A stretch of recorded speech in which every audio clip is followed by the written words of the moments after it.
It's Carly Schroeder here, functional nutrition coach. And today I'm going to share with you what to do if you have been prescribed an antibiotic and you're thinking, what am I going to do? It's going to wipe out this beautiful microbiome and I really want to get myself into the best health. So here you're going to find 10 tips what to do if you're prescribed an antibiotic and there's no other way around it. You just got the news that you have to take an antibiotic.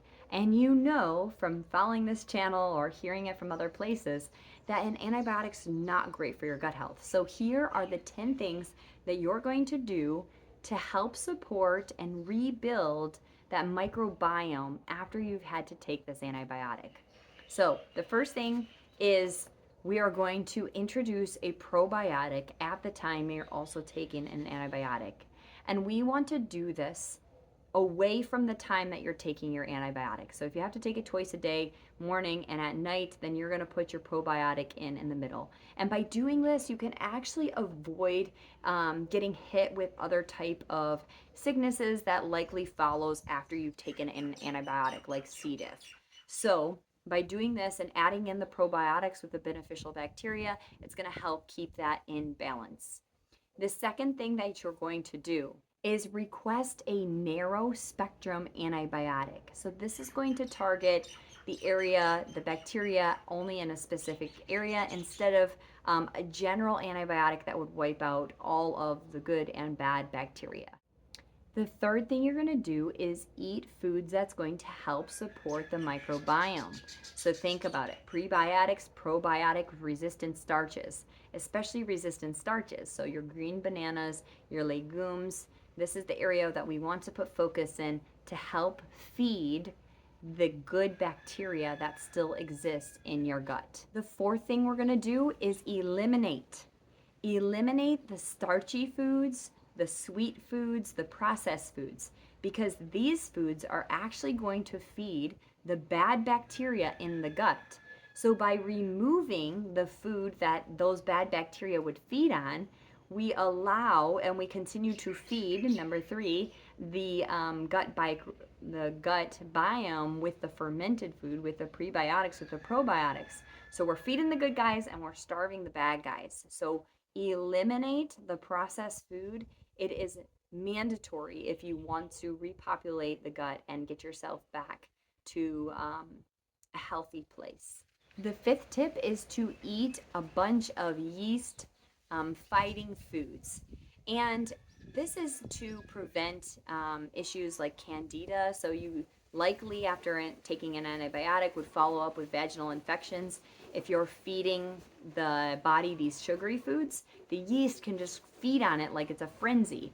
So we want to instead add in the foods that's going to fight off the yeast infection. So onions,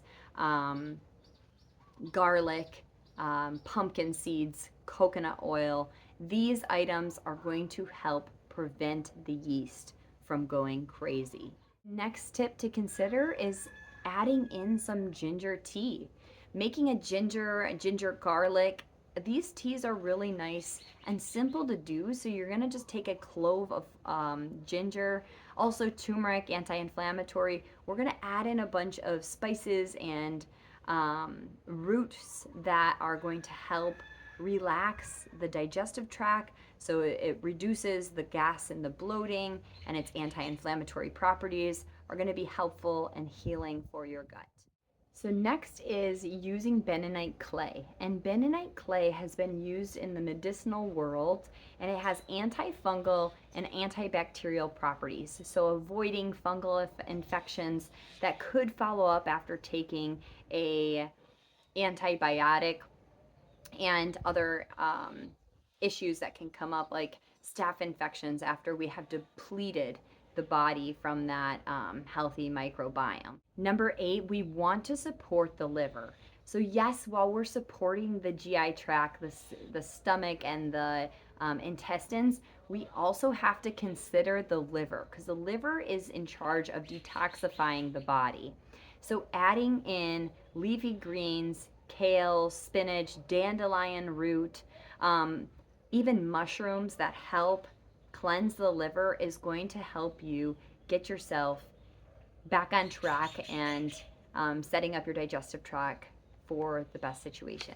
So cleansing the liver, beets and spinach and kale, dandelion root, all of these things, and avoiding alcohol is going to ensure that your body, your liver especially, gets a chance to detoxify at the same time. Next, we're going to talk about stomach acid. So we want to make sure you have enough stomach acid in the body. So this is not the time to take antacids, as antibiotics can sometimes inflate and cause more issues if you have GERD, or you'll start to feel that you have more burping at that time. It's because of the impact it has on the intestinal lining. So this is a time to actually increase the stomach acid instead of stripping it even further. When we don't have enough stomach acid in the body, it is a disaster. It can lead so quickly to getting other sicknesses such as C. diff when and because we didn't have enough stomach acid in the first place and then added an antibiotic on top of it. And lastly, be mindful adding in mushrooms, cordyceps, turkey tail, lion's mane. All of these mushrooms are great for supporting and the immune system and anti-inflammatory properties, and also helping support the liver and digestive tract. So with these 10 tips, you'll now have a plan of action before you go and wipe out the microbiome, as your doctor may have told you that you need to take an antibiotic. And expose yourself to the elements. Make sure that you guys are getting outside, you're getting in contact with other people, literally exchanging their microbes, giving yourself a chance to rebuild your microbiome, exposing yourself to animals, to children, to the outdoors, and being mindful about what we're putting on your skin. So we don't want to be using chemicals or harsh toxins. We want to be mindful of that as well. So here's your top 10 tips. If you do have to go on an antibiotic, then this is what you need to know to help yourself recover. And so it doesn't lead to that whole host of GI issues, of mood disturbances, of infertility, of hormonal imbalances that will happen when our stomach, when our microbes in our body isn't really well built up. Quick recap is you're going to eat fermented foods, resistant starches, probiotics, prebiotics. You're going to take a prebiotic or probiotic at the same time. You're going to be eliminating sugary foods. You're going to be adding in all the good stuff to support the liver, dandelion root. You're going to be increasing the stomach acid with some intention, so adding an ACV or letting the stomach acid neutralize before you take it. You're going to be adding in mushrooms. You're going to be adding in other foods to support the liver health, which include beets and spinach. And you're also going to be adding in those fermented foods. So your kimchi, your sauerkraut, start pickling stuff. All of these things are going to help increase your exposure and feed the good microbiome. And also avoiding taking out completely the sugary and starchy foods that the yeast and other bacteria would just have a frenzy on. Thanks for checking in. Love to hear your comments below.